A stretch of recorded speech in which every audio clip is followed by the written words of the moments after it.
땅에 보내신 분도 하나님이시고 또한 하나님의 때에 부르시는 분도 주님이시오매 주여 사는 동안 그 주의 뜻을 일상 가운데 이루어드리는 삶의 예배자가 되어지기를 원하나이다. 오늘도 하나님의 말씀으로 우리에게 생각의 변화를 주시고 진리의 말씀으로 우리의 영을 새롭게, 우리의 마음을 새롭게, 우리의 육신을 치료하여 주시며 그래서 이 땅 사는 동안에 강건한 몸과 진리에 기반한 가치관과 하나님을 민감하게 느끼는 이 영으로 말미암아 부르신 그 소명을 다 이루어드리는 삶을 살도록 은혜를 베풀어 주시옵소서. 유향의 이름으로 이 백성들을 모으셨사오매 이 유향 공동체를 통해서 하나님이 이루고자 하시는 하나님 나라의 역사와 하나님의 뜻을 우리가 이루어드리기를 원하옵나이다. 한 마음과 한 뜻 되어 서로 사랑하며 하나님 앞에 경배하는 자들로 서로의 연약함을 감싸주며 서로의 짐을 나누어지며 세상의 도도한 흐름 속에서도 그 세상에 휩쓸리지 아니하며 하나님의 말씀과 성령의 빛 가운데에 하나님 나라의 삶을 살아가며 하나님의 살아계심을 드러내는 빛의 자녀들 되도록 요한교회를 인도하여 주시옵소서. 성령님, 이 밤에 지난 주일에 임하셨던 그 임재의 기름 부으심으로 더 강력하고 더 깊게 이 예배에 참여하는 모든 하나님의 백성들에게 임하여 주시옵소서. 예수님의 이름으로 기도하옵나이다. 아멘. 아멘. 예, 오늘 요한복음 계속해서 말씀을 요한복음 4장을 같이 나누어 가겠습니다. 오늘 7시 50분 정각에 인트로 영상이 출력돼서 나갔는데 혹시 보신 분 있으신지 모르겠습니다. 오늘 그 영상 나가는 걸 보면서 우리 예배가 조금씩 발전하고 있다는 것이 굉장히 기뻤습니다. 처음부터 잘하는 것도 좋겠지만 하루하루 한 주 한 주 한 걸음 한 걸음 나아가는 것 하나님께서 기뻐하시는 줄로 믿습니다. 오늘 그 하나님 앞에 몸과 마음과 뜻과 정성을 모두고 이제 찬양을 올려드렸고 이제 하나님의 말씀 앞에 우리가 옷깃을 여미고 섰습니다. 오늘 주시는 말씀 요한복음 4장 25절로 42절까지 읽고 나누겠습니다. 요한복음 4장 25절로 42절 제가 읽겠습니다. 여자가 이르되 메시아 곧 그리스도라 하는 이가 오실 줄을 내가 아노니 그가 오시면 모든 것을 우리에게 알려주시리이다. 예수께서 이르시되 내게 말하는 내가 그라 하시니라. 이때의 제자들이 돌아와서 예수께서 여자와 말씀하시는 것을 이상히 여겼으나 무엇을 구하시나이까 어찌하여 그와 말씀하시나이까 묻는 자가 없더라. 여자가 물동이를 버려두고 동네로 들어가서 사람들에게 이르되 내가 행한 모든 일을 내게 말한 사람을 와서 보라. 이는 그리스도가 아니냐 하니 그들이 동네에서 나와 예수께로 오더라. 그 사이에 제자들이 청하여 이르되 랍비여 잡수소서. 이르시되 내게는 너희가 알지 못하는 먹을 양식이 있느니라. 제자들이 서로 말하되 누가 잡수실 것을 갖다 드렸는가 하니 예수께서 이르시되 나의 양식은 나를 보내신 이의 뜻을 행하며 그의 일을 온전히 이루는 이것이니라. 너희는 넉 달이 지나야 추수할 때가 이르겠다 하지 아니하느냐? 그러나 나는 너에게 이르노니 너희 눈을 들어 밭을 보라. 씌어져 추수하게 되었도다. 거두른 자가 이미 삭도 받고 영생에 이르는 열매를 모으나니 이는 뿌리는 자와 거두른 자가 함께 즐거워하게 하려 함이라. 그런즉 한 사람이 심고 다른 사람이 거둔다는 말이 옳도다. 내가 너희를 노력하지 아니한 것을 거두러 보내었노니 다른 사람들은 노력하였고 너희는 그들이 노력한 것에 참여하였느니라. 여자의 말이 내가 행한 모든 것을 그가 내가 말하였다 증언하므로 그 동네 중에 많은 사마리아인이 예수를 믿는지라. 사마리아인들이 예수께 와서 자기들과 함께 유하시기를 청하니 거기서 이틀을 유하심에 예수의 말씀으로 말미암아 믿는 자가 더욱 많아 그 여자에게 말하되 이제 우리가 믿는 것은 내 말로 인함이 아니니 이는 우리가 친히 듣고 그가 참으로 세상에 거주신 줄 알미라 하였더라. 아멘.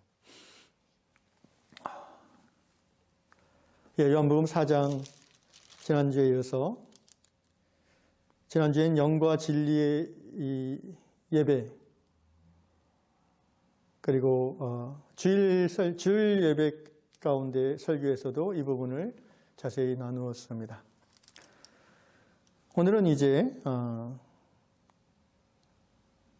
수가성 여인이 예수님 앞에 이제 메시아가 오시면 그리스도가 오시면 영과 진리로 예배하는 그 모든 것을 우리에게 알려주실 것이다 라고 얘기했을 때 예수께서 말씀하시는 대답이 참 놀랐습니다. 내게 말하는 내가 그라 이렇게 대답하셨습니다.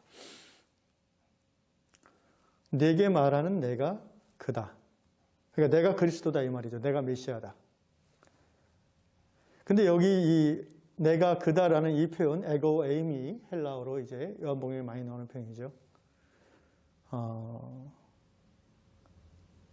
보통 우리가 세상에서 이제 그러지 않습니까? 왜 그 갑질하는 사람들 보면 되게 자기를 과시하려고 하잖아요. 내가 누군지 알아? 막 이러면서 이렇게 나 사장인데 뭐 이렇게 내가 총리인데 내가 뭐 국회의원인데 옛날에 제가 어떤 교회 이제 교육 전도사로 있을 때 그 교회 재밌는 생각이 났어요. 그 교회 어떤 권사님이 복도에서 제가 주일날 교회를 가니까 복도에서 아동부 전도사님을 막 혼내고 있어요. 권사님이 나이가 좀 많으신 여자 권사님인데 그래가지고 뭔가 들어봤더니 뭐 하여튼 뭔가 서로가 안 맞아가지고 혼내시는데 이 여자 권사님 하는 말이 딱 귀에 들어왔어요. 내가 누군데 이러시는 거예요.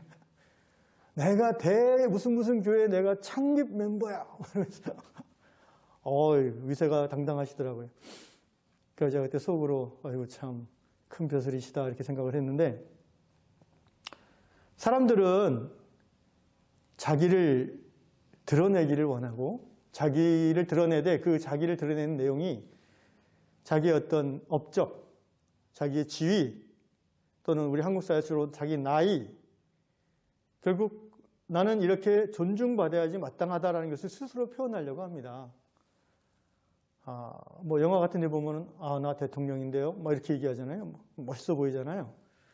그런데 오늘 예수께서는 이 수가성 여인에게 그렇게 얘기하지 않으세요. 나는 나다라고 얘기하세요.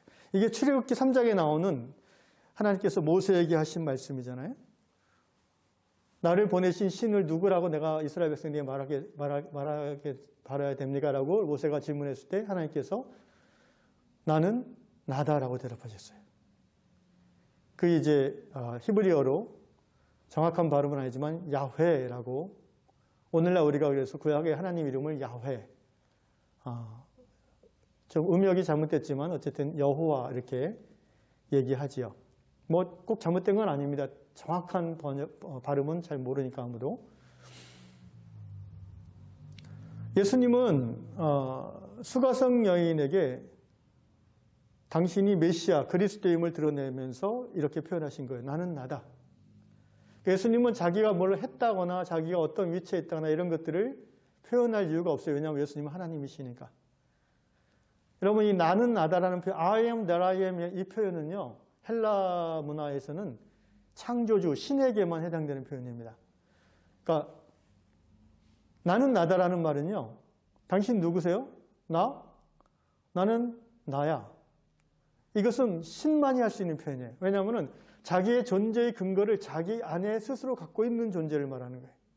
피조물이 아니란 얘기죠. 그러므로 예수님이 내게 말하는 내가 그다 이렇게 표현하시는 것은 나는 그리스도다, 나는 하나님이다 라는 표현입니다. 이렇게 이제 얘기를 하시는 중에 마을에 이제 도시락 사러 갔던 제자들이 27절에 보니까 돌아옵니다. 돌아와서 수가성 이 여인과 우물가에서 이 대화하시는 예수님을 제자들이 보고 27절에 보니까 이상히 여겼다 이렇게 되어 있어요. 왜 이상하게 여겼을까요? 이상하게 여겨져. 그 당시 문화에 의하면 일단 유대인인 예수님이 이방인인 이 사마리아 지역의 수가 성사랑, 그것도 여자하고 얘기하는 것 자체가 그 당시 유대인 남성들의 관점으로 보면 이상한 거였어요. 그러니까 좀 안 좋은 의미로 이상한 거였죠. 그런데도 제자들은 감히 묻지는 않았어요. 어찌하여 그가 말씀하시니까 묻는 자가 없더라. 왜 감히 물어보지 않았을까요? 자기들의 관습과 생각 속에서는 좀 못마땅한 표정으로 이상한 일이라고 보여지지만 자기들이 지금까지 따라왔던 예수님, 그리고 그 예수님이 그 여인과 얘기하신 얼굴을 볼 때에 뭔가 자기들이 생각 못하는 거룩한 이유가 있을 것이라는 판단을 했던 것 같습니다. 그래서 감히 질문을 못하고 자기들끼리만 이렇게 얘기하는 거죠. 그때 이제 여자가 28절에 보니까 남자들이 우르르 몰려오니까, 그래서 그런 것도 있고, 또 하나는 이제 빨리 이 깨달은 바 이 진리, 내가 메시아를 만났다라는 이 복음의 진리를 마을 사람들에게 전하고 싶어서 뛰어가는, 여기 보면 물동이를 버려두고 그 당시 생필품으로 귀한 가난한 여인에게 굉장히 큰 가치가 있는 재산 목록일 텐데 그거를 버려두고 동네로 뛰어가는 장면이 나옵니다. 29절, 내가 행한 모든 일을 내게 말한 사람을 와서 보라. 이는 그리스도가 아니냐. 여러분, 이 여인이 지금 영과 진리로 예배드린 예배자임을 알 수 있는 증거가 여기에 나옵니다. 영과 진리로 예배드릴 때에 우리의 영이 그 자리에 임하신 하나님의 영을 만나고 우리의 마음이 하나님의 말씀, 곧 영의 말씀, 진리의 말씀으로 새로워지고 채워질 때에 무슨 일이 일어납니까? 변화가 일어나죠. 영혼력의 연약함과 질병과 상처들이 회복되어 새 사람 되는 변화가 일어납니다. 오늘 저녁에 이 시간 이 말씀을 듣는 모든 성도들의 그 마음 깊은 곳에 하나님의 영이 임재하시고 또 이 영의 말씀에 반응함으로 회복되는 역사가 있기를 주의 이름으로 축원합니다. 진리의 말씀, 예수님의 말씀을 듣는 중에 우리의 마음 깊은 곳에 또아리를 틀고 있는 그런 어떤 죽음의 세력들, 이 시대의 어두움의 권세와 어두움의 기운들이 그 영의 말씀, 생명의 말씀에 부딪혀서 깨어지는 역사가 있기를 예수의 이름으로 축원합니다. 요한복음 6장 63절 말씀에 살리는 것은 영이요 육은 무익하니라 말씀하고 있습니다. 내가 너에게 이른 말이 영이요 생명이라고 말씀하시지 않습니까? 그러므로 이 진리의 말씀을 듣고 그 마음속에 영이 살아나고 생명이 채워지는 그 결과로서 상처가 회복되어지고 비뚤어진 생각들이 바로잡고 자신이 죄인됨이 드러나고 고백하고 회개하며 변화되는 그런 진정한 생명의 역사가 일어나는 것입니다. 그래서 여인은 그 변화된 사람이 돼서 마을 사람들에게 가서 복음을 전할 수 있게 된 거예요. 이 여인은 원래 대인기피증 환자 아니었습니까? 해가 쨍쨍한 난 12시에 사람들이 안 올 것을 생각하고 우물에 물 들어오는 여인이었어요. 그런 여인이 마을로 스스로 찾아가서 사람들을 만나서 예수가 그리스도임을 증거하게 되었지 않습니까? 놀라운 회복이요 치유 변화입니다. 여러분, 헬라어로 소조라는 말이 치유라는 말로도 쓰이고 구원이라는 말로도 쓰입니다. 이 치유와 회복과 구원, 이 모든 말들은 하나님으로 말미암은 좋은 변화를 일컫는 말들인 것이죠.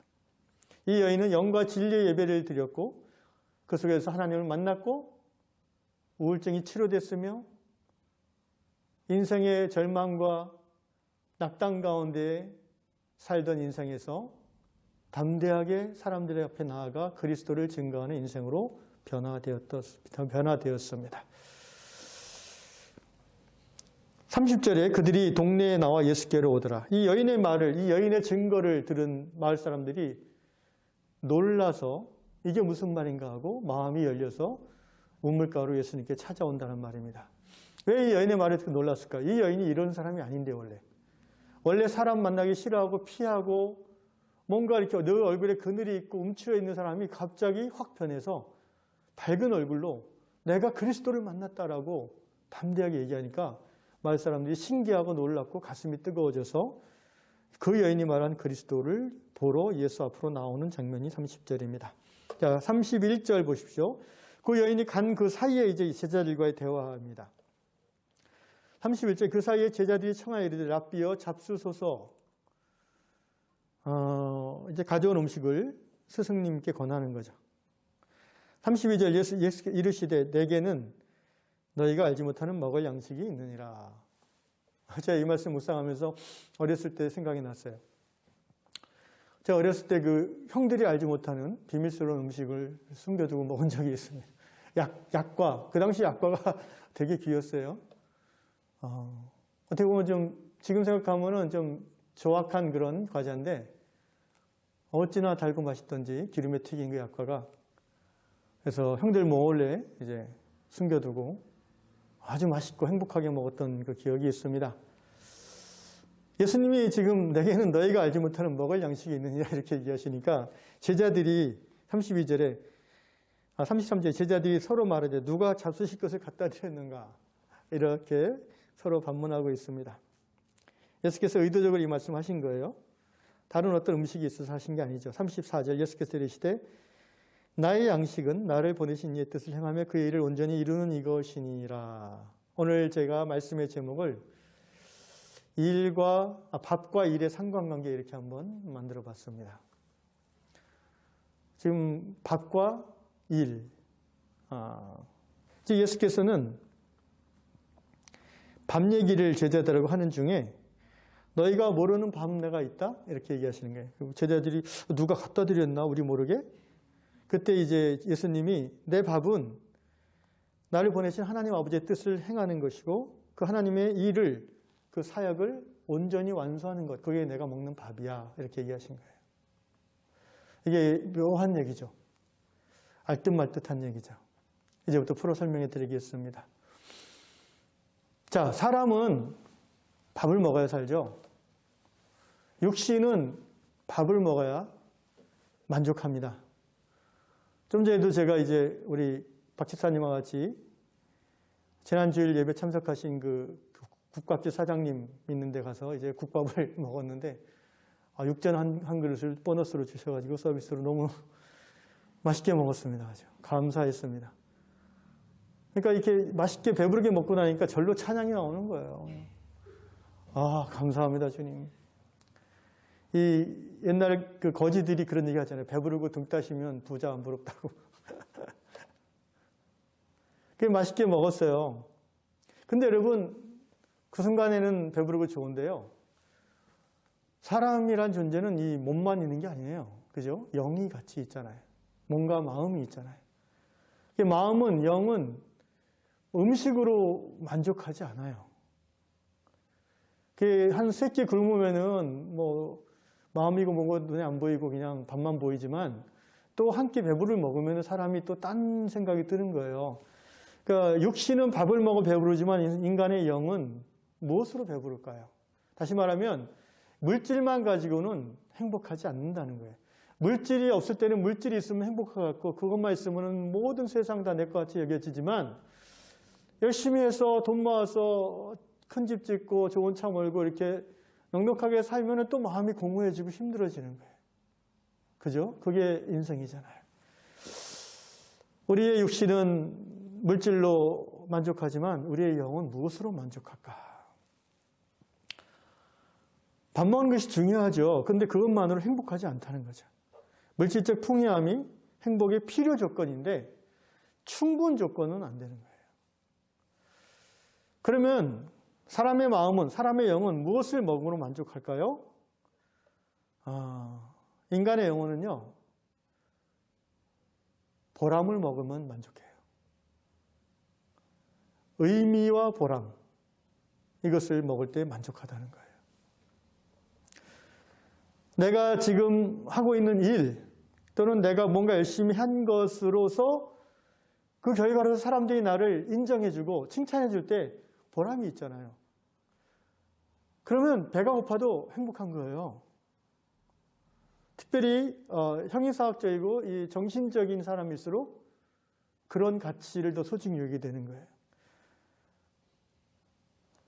더군다나 내가 열심히 일하고 수고해서 그걸로 배를 채울 돈도 벌고 또 사람들을 그 결과로 돕고 사람들이 행복해하면은 얼마나 만족하는지 몰라요. 배도 부르고 마음도 부르고 만족하는 거예요. 그래서 육신은 밥을 먹고 살지만 영혼은 보람을 먹고 산다. 의미를 먹고 산다. 물론 예수님도 인간으로 이 땅에 사시는 동안 밥을 드셨죠. 풍족하게 드시진 않았지만 예수님이 거식증 환자는 아니었어요. 그죠? 없어서 못 드셨지. 맛있게 배부르게 드시면 예수님도 기분 좋으셨을 거예요. 그런데 예수님은 밥만으로는 만족하지 못하시다는 것을 지금 얘기하시는 거예요.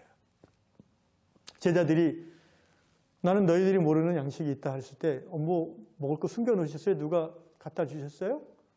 그걸 말하는 게 아니라는 거예요. 예수님의 말씀은 뭐냐면은 내 아버지의 뜻을 행하고 내 아버지의 그 하나님 나라 구원의 사역을 온전히 완수하는 것이 나의 밥이다라는 거예요. 다시 말하면 나는 육신의 양식을 안 먹어도 배부르다는 거예요. 왜? 내 아버지의 뜻을 지금 이뤘기 때문에. 뭘 했어요? 한 영혼을 구원하셨잖아요. 이 수가성 여인, 그 우울함과 죽음의 그늘 가운데 쌓여있는 대인기피제에 걸린 이 여인과의 대화 속에서 예수님이 이 여인에게 생명의 생수를 공급했잖아요. 살렸잖아요. 이게 하나님의 일이잖아요. 예수님은 그래서 배부르시다는 거예요. 나는 이미 먹었다는 거예요.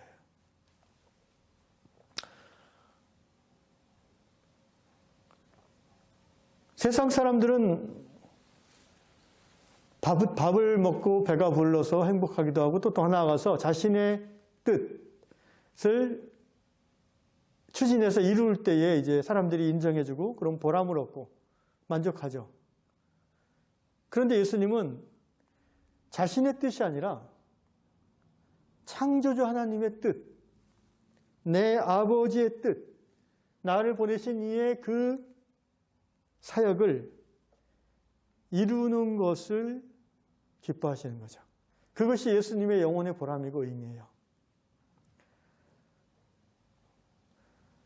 밥 먹는 것, 넓게 보면 육신을 가지고 밥 먹고 사는 이것은 사실 사람이라면, 아니 모든 동물, 생물이라면 가장 우선시하고 욕망하는 일이에요.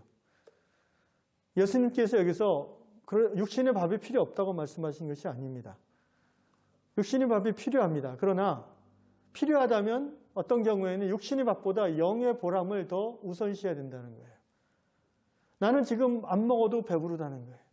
왜? 아버지의 뜻을 내가 행하였기 때문에 내 위장은 비었지만 나는 만족한다는 거죠. 우선순위를 말씀하시는 겁니다. 예수님이 행하시는 그 일, 한 영혼을 구원하고 하나님 나라의 복음을 전가하고 더 나아가서 하나님을 사람들에게 알게 하는 그 일 말입니다. 바로 저와 여러분의 삶의 목적이요, 부르심의 사명이죠. 여러분의 인생의 목적이 무엇입니까? 배불리 잘 먹고 잘 사는 것입니까? 그렇지 않은 것을 우리는 다 고백하는 사람들입니다. 우리의 인생의 목적은 하나님께 영광을 돌리는 것이고 하나님의 뜻을 이루어드리는 것이며 그리스도의 복음을 우리의 모든 삶의 순간순간 전하는 것입니다. 그래서 사람들이 하나님을 알고 하나님을 고백하고 하나님 안으로 돌아오는 것, 이것이 목사든 집사든 권사든 모든 하나님의 자녀 예수 그리스도를 따르는 예수 제자들의 삶의 목적이요 부르심인 줄로 믿습니다. 그것이 우리를 배부르게 합니다. 우리를 보내신 그 아버지의 뜻을 행하며 그 아버지의 복음 사역을 온전히 이루는 것이 내 영혼을 배부르게 하고 그 영혼의 배부름은 때때로 육신의 배고픔조차도 능가함으로 우리를 만족하게 한다는 것입니다. 구체적으로 예수께서 이렇게 얘기하셨어요. 4장 35절. 너희는 넉 달이 지나야 추수할 때가 이르겠다 하지 않았냐? 그러니까 이 유대 지역에서 밀을 뿌리면 4개월 후에 이제 추수를 하는 거예요. 그러나 나는 너에게 이르니 너희 눈을 들어 밭을 보라 희어져 추수하게 되었도다. 씨를 뿌린 다음에 4개월을 기다려야 되는 거예요. 때를 기다려야 되는 거예요. 그런데 이미 예수님이 오셨어요. 하나님 나라가 이미 임하였어요. 그래서 예수님은 이미 아직 4달이 되지 않았지만 밭이 휘어져서 추수하게 되었다라고 얘기하시는 거예요. 이것은 이제 중의적인 의미가 있는데 복음은 영혼의 구원은 지금 당장 이루어져야 된다는 의미가 있고 또 하나는요. 그 당시 이제 사마리아 사람들이 흰 옷을 즐겨 입었대요. 우리나라 옛날 우리 선조들처럼. 그래가지고 지금 좀 있으면 이 사마리아 여인의 간증을 듣고 마을 사람들이 흰 옷을 입고 막 예수님이 달려올 거 아니에요. 그 장면을 지금 오버랩해서 요한이 이렇게 설명한다고 생각이 듭니다. 36절 거두는 자가 이미 삭도 받고 영생에 이르는 열매를 모으나니 거두는 자가 누굽니까? 예수님입니다. 예수님이 이미 삭을 받고 영생에 이르는 열매를 지금 모으고 계세요. 뿌리는 자 하나님이시죠. 거두는 자 예수님과 제자들입니다. 함께 즐거워하게 하려 함이라. 자, 예수님이 거두시는 자고 예수님의 제자들 그리고 오늘 우리들도 추수하는 자죠. 그래서 이제 영혼의 추수꾼이라는 표현이 굉장히 좋은 표현이에요. 이상한 이단 그쪽 종파에서 그걸 자꾸 써서 잘 안 쓰는데 이 말을 추수꾼이란 말이 얼마나 좋은 말이에요. 마지막 때에 잃어버린 영혼을 구원해서 하나님 앞으로 인도하는 사역이잖아요. 그런데 이 말을 이제 어느 이단 종파에서 쓰기 때문에 우리 기성교회에서는 잘 쓰지 않게 되었습니다. 어쨌든 거두는 자는 예수님이고요. 그리고 우리도 예수님과 함께 복음으로 영혼을 추수하는 그런 삶의 자리로 부름받은 성도들입니다. 자, 근데 좀 이해가 어려운 말씀이 있어요. 거두는 자가 이미 삭도 받고 이랬어요. 예수님이 무슨 삭을 받았을까요? 일당 받으셨나요? 먼저? 사마리아 여인 전도하고 일당 받으셨나요? 그런 거 아닌데 왜 삭도 받고라고 했을까요? 예수님은 무엇을 그 일하는 값으로 받으셨을까요? 여러분, 예수님은 이미 그 보람이라는 삭을 받으셨어요. 보내신 하나님의 뜻을 이룸으로써 영혼을 구원함으로써 그 영혼이 변화되어서 우울증에 걸린 사람이 대인기피증에 걸렸던 이 여인이 전도자가 되어서 마을로 제 발로 걸어 들어가는 것을 보는 예수님의 마음은 이미 보상을 받으신 거예요. 기쁨으로 충만하신 거예요. 복음을 전하고 사람들이 복음에 반응해서 하나님 앞에 나오는 것 자체가 여러분 복음 사역하는 사람들에게는 엄청난 삭시입니다. 보람이고 기쁨입니다. 밥을 안 먹어도 배가 부릅니다. 저도 그렇습니다. 열심히 준비해서 말씀을 전하고 또 인도하신 가운데 기도 사역할 때 이 말씀을 듣는 여러분들이 말씀 속에서 하나님을 깨닫고 성령의 역사하심이 임하여서 회개하고 마음의 상처가 치유되어 두려움이 변하여 노래가 되고 한숨이 변하여 기도가 된다면 여기 이 목사는 만족합니다. 살해 안 받아도 행복할 거예요. 육신의 배가 부르지 않아도 이미 삭을 받았기 때문입니다. 그럼 밥을 먹기 위해서 노동하고 일하는 게 굉장히 중요한 일이죠. 사람이 사람답게 살려면 자기 스스로 일해서 벌어야 돼요. 일하는 것, 노동은 축복입니다. 그런 의미에서. 노동의 만족이 없으면 사람은 행복할 수가 없습니다. 그러나 그 열심히 일해서 번 돈으로 자기와 가족을 먹여 살리는 것 만족하고 감사한 일이지만 일찍 예수께서 말씀하신 것처럼 사람이 떡으로만 사는 존재가 아니라는 것을 우리는 하나님의 자녀로서 받아들이는 사람들입니다. 우리는 떡으로만 사는 자가 아니라 떡도 중요하지만 하나님의 입에서 나오는 생명의 말씀으로 살아가는 존재라는 것입니다. 우리가 먼저 하나님의 입에서 나오는 생명의 말씀을 받아서 우리의 영혼의 생명의 능력으로 충만해져서 그 생명의 말씀을 또한 죽어가는 영혼들에게 전하는 우리를 보내신 그분의 일을 하는 것, 이것이야말로 우리가 이 땅에 사는 목적이며 성도의 삶의 의미인 것입니다. 예수께서 말씀하셨습니다. 먼저 그의 나라와 그의 의를 구하라. 그리하면 이 모든 것을 너에게 더하시리라. 밥을 먹기 위해서 열심히 일하는 것 중요합니다. 그러나 우리 삶에서 때때로 먹지 않아도 배불러질 때가 있는데 그것은 우리의 영혼이 보람을 얻을 때입니다. 바로 잃어버린 영혼이 하나님 앞에 나아올 때이지요. 여러분, 세상 사람들도 이 이치를 알아서요, 열심히 돈만 벌지 않아요. 구제도 하고, 또 저번에 신문에 났죠. 몇 조씩 기부하기도 하고 그래요. 저는 근데 그 기부했다는 그 기사를 보면서 이렇게 한편으로 참 훌륭하다라는 생각이 들면서 또 한편으로는 이 사람이 단기간에 이렇게 수조 원의 또는 수십조 원의 돈을 벌 수 있는 어떤 그 부당한 사회적 시스템에 대한 어떤 고려나 재고 없이 단지 이 1조의 돈을 기부하는 것을 이렇게 이것만 가지고 이렇게 칭송하는 것이 과연 합당할까? 또 그런 생각이 들었습니다. 그 두 가지가 다 다뤄져야 될 중요한 주제라고 저는 생각을 합니다. Anyway, 그래서 세상 사람들도 열심히 돈만 버는 게 아니라 사회봉사도 하고 나눔도 합니다. 그래서 칭찬받고 인정받으면 또 행복하죠. 근데 예수를 믿고 따르는 성도들과 세상 사람들의 차이점이 있다면 세상 사람들은 자기의 욕망, 구제, 긍휼도 자기의 욕망이에요. 결국은 자기가 만족하기 위한 것이에요.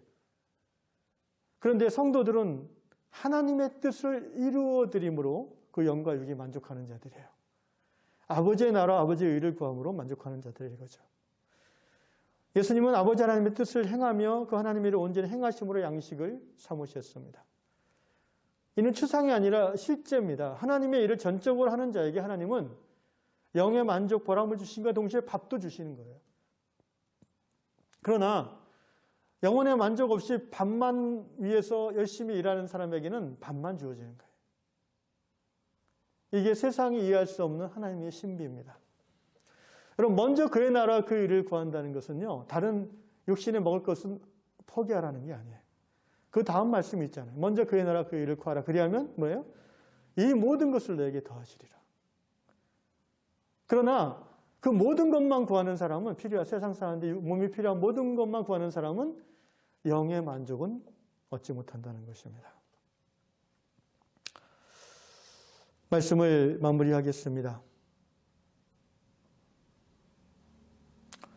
세상에서 아버지 하나님 뜻을 행하는 것이 예수님의 양식이었습니다. 이 당시 제자들은 이해하지 못했지만 그 후에 예수님이 부활하시고 승천하신 후에 성령이 임함으로 제자들은 이 말씀을 깨달을 수 있었습니다. 이 하나님의 우리를 보내신 이 세상에 보내신 하나님의 뜻을 이루는 것, 그 하나님의 부르심을 따라 일하는 것, 이것을 우리는 사명이라고 합니다. 또는 소명이라고 합니다. 그러므로 모든 성도는 사명자입니다. 모든 부름받은 하나님의 백성들은 하나님의 소명을 받은 자들입니다. 그리고 소명받은 사람들은 소명을 이루어가는 삶을 행복하게 여깁니다. 그 영이 만족해지기 때문입니다. 그리고 그 소명을 이루는 일에 삶의 우선순위를 둘 때에 그들의 육신도 하나님이 만족해 하시는 겁니다. 그 반대는 이루어지지 않습니다. 육신을 채우고자 소명을 도외시하는 사람, 점점 그 영이 공고해지고 육신도 공고해지게 될 것입니다. 강원도 태백시 황지 화사메리 산 28번지에 가면은 기독교 공동체가 있습니다. 예수원입니다. 이 예수원은요, 부르심을 받은 사람들이 함께 성도들이 모여 살아가는 공동체인데요. 어떤 부르심이냐면 이분들은 중보기도, 곧 대도라고 합니다. 또는 도고라고도 이제 표현하죠, 한자어로. 이 도고, 대도의 부르심을 받은 성도들이 함께 그리스도의 몸을 이루어가며 한 몸 되어 살아가는 곳이 이제 지저스 애비, 예수원입니다. 제가 존경하는 대천덕 토레이 신부님께서 1964년 제가 태어난 그 해에 시작하신 크리스천 커뮤니티죠. 이분들은 하루 3번 이 대도의 사명을 감당합니다. 아침 6시, 낮 12시, 저녁 6시. 그리고 기도 후에는 바로 이제 식사에 커뮤니언을 갖습니다. 예수원은 중보기도의 소명을 받은 성도들이 최소한의 육신의 필요를 채우는 자급자족 노동을 하면서 사업을 하면서 하루 3번 중보하는 그런 공동체입니다. 저는 지난 1970년, 60년대 이후로 지금까지 이 나라 이 민족 가운데 하나님의 축복이 이렇게 크게 임했던 데에는 분명히 예수원의 중보기도, 그 50년 이상 끊임없이 이어지는 그 중보의 기도가 중요한 역할을 감당했다고 확신합니다. 유럽에 프랑스 떼제 공동체가 있다면 이 동북아시아에는 예수원이 있습니다. 이분들에게 육의 양식을 위해서 일하는 것, 그것과 하나님의 부르심을 따라 기도하는 것, 이것은 다른 일이 아닙니다. 동전의 양면입니다. 그래서 예수원의 손님 접대하는 그 오피스에 딱 처음 들어가면은요, 벽에 이렇게 편말이 써 있어요. 노동은 기도요, 기도는 노동이라. 이렇게 써 있어요. 노동은 기도요, 기도가 노동이라. 예, 국악 찬양이죠.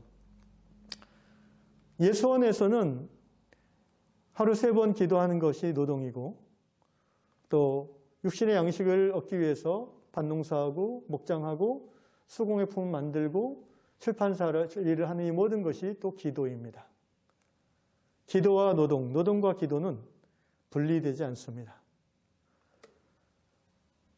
우리 유양 성도들을 포함한 모든 하나님의 백성들도 본질적으로 이렇게 살도록 부르심받은 사람들입니다. 여러분, 우리는 알게 모르게 이원론에 영향을 받고 있습니다. 시장에서 장사하는 일은 속되고 저처럼 교회에서 목회하는 일은 거룩한 일이라고 생각합니다. 그렇지 않습니까? 근데 성경도 그렇게 말합니까? 그렇지 않죠. 로마서 12장 1절 우리 몸으로 너희 몸으로 하나님 앞에 산 제물로 드리라. 이것이 영적 예배라고 말하고 있지 않습니까? 우리의 일상, 이 몸 가지고 이 먹고 마시고 하는 모든 이 일상의 행위가 하나님 앞에 바칠 만한 제물로서 드려지는 삶, 그것이 바로 가장 영적인 예배라고 성경은 말하고 있습니다. 성경은 육과 영, 세속과 성직을 칼같이 이렇게 나누지 않아요. 그것은 성경이 아니라 마귀의 가르침입니다. 성경의 금하는 도둑질이나 매춘이나 고리대금과 같은 그런 직업을 제외하고 모든 이 사회상에서 이루어지는 직업은요, 성직입니다. 성직의 태도로 우리가 수행해야 됩니다. 시장에서 장사하고 학교에서 선생님으로 일하고 회사에서 근무하는 모든 노동은 기도이며 예배입니다. 또 우리가 하나님 앞에 나아가서 기도하고 예배드림은 진정 힘쓰고 애써야 될 노동인 것입니다. 시간 되면은 기도하고 시간 되면은 예배드리고가 아니라 우리가 매일매일 회사에 자기의 그 근무지에 얽매여서 일해야 되는 것처럼 이 영적인 일도 그런 마음을 해야 되는 것입니다. 반대로 우리가 회사에서 일하고 장사하는 이 모든 것들은 단지 속되고 돈 벌기 위한 것이 아니라 이것이 바로 하나님 앞에 산 제물로 내어드리는 기도이고 기도이며 예배라는 마음으로 이 일을 감당해야 되는 것입니다. 그래서 장로교 신학의 파운더라고 일컬어지는 요한 켈빈은 직업 소명설이라는 주장을 했습니다. 그러니까 모든 직업은 하나님의 영광을 드러내는 거룩한 직업이라는 것입니다. 여러분, 목사의 일이 성직이라고 하지만 만약에 목사가 그 일을 자기의 욕망, 자기 배불리게 하는 그런 마음으로만 일을 한다면 그것은 성직으로 일하는 것이 아니죠. 반대로 시장에서 구두를 닦는 구두방을 해도 한 사람 한 사람의 신발을 깨끗하게 닦아주면서 그 영혼까지도 정결해지기를 기도하는 구두수성공, 구두닦기가 있다면 그 사람이야말로 성직자인 것입니다. 목사가 하나님의 눈치를 보지 않고 성도들의 눈치를 보고 이것이 조직교회의 큰 문제점이긴 하죠. 옛날에 이명수 목사님이 한 20년 전이죠. 영락교회 담임 목사 하실 때 부임하시자마자 그 부목사님들의 임기를 매년 이제 당회에서 부목사를 임명하고 자르고 할 수 있게 돼 있었는데 부임하자마자 당신의 직을 그걸 3년으로 바꿔놨대요. 왜 그렇게 하셨냐니까 부목사님들이 하나님 눈치 보고 담임 목사하고 협조해야 되는데 그 장로님들 눈치만 보고 사람 눈치만 본다고. 그거는 그들의 그 목줄이 거기에 달려있기 때문에 할 수 없다고. 그래서 구조를 바꾸지 않으면 제대로 하나님 나라 일을 하기 어려울 것 같아서 부임하자마자 자기가 일을 목숨 걸고 바꿨다고 하신 그런 설교를 들어본 기억이 납니다. 선교사들도 마찬가지입니다. 하나님의 눈치를 보지 않고 선교사들이 후원해주는 후원교회의 눈치를 보면서 선교를 한다면 그 선교지 하나님 나라, 하나님 통치가 제대로 이루어질 수 있겠습니까?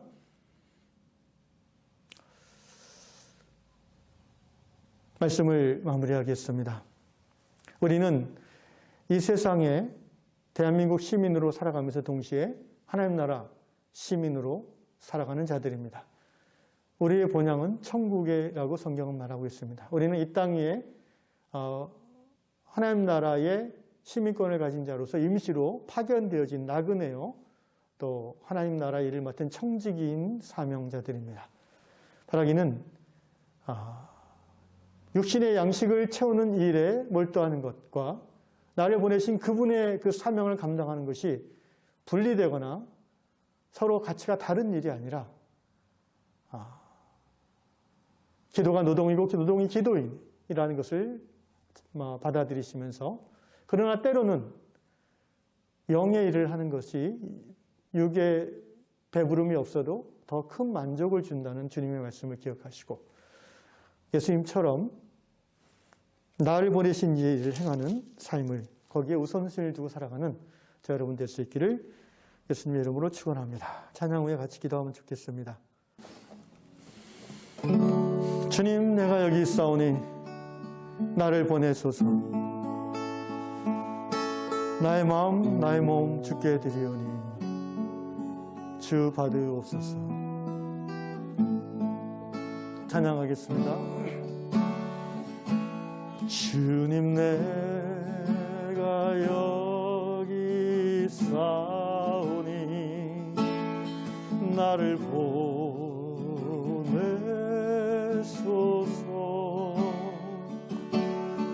나의 마음 나의 몸 주께 드리오니 주 받으옵소서.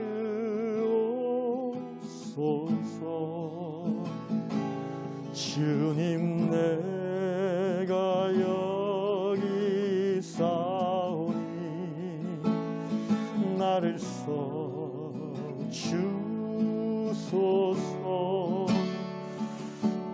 가진 것 모두 다 주께 드리오 주 받으옵소서.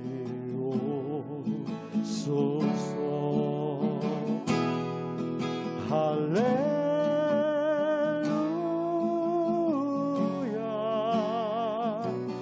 할렐루야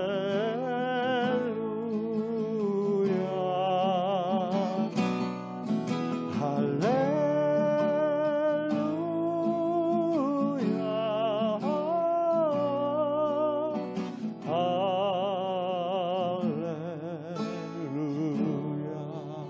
주님,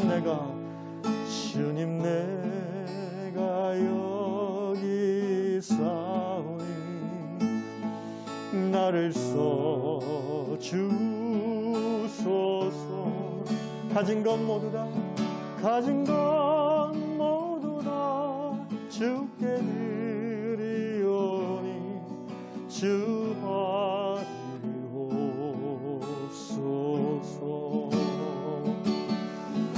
할렐루야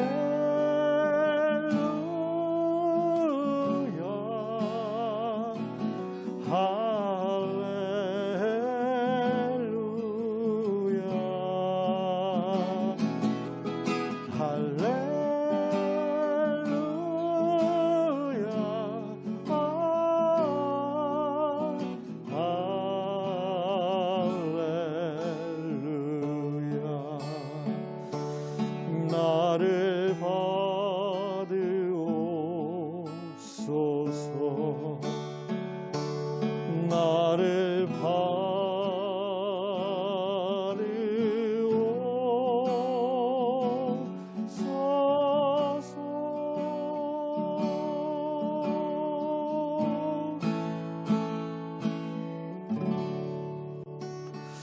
밤에 함께 이 시간을 기도하고 싶습니다.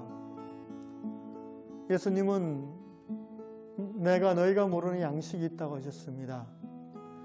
여러분, 우리는 우리의 배를 불리게 하는 재물이나 물질보다도 우리가 더 소중히 기뻐하는 그 양식이 있습니까?